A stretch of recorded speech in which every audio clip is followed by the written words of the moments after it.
So I worry about the future of Michigan football, and here's why. Because you have to think that Jim Harbaugh leaving, they lose a lot of guys to the NFL draft.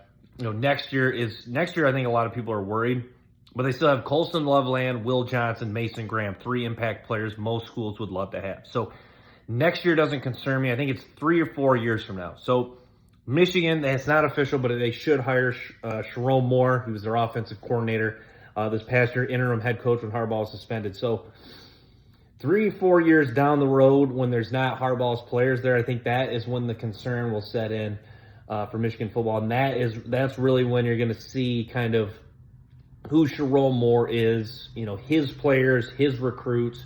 So you worry down the road. It's like when Chip Kelly left Oregon. They were good for a couple years under Helfrich, kind of fell off. When he left Stanford, David Shaw had the program, sustained a solid program for a long time, then they kind of fell off.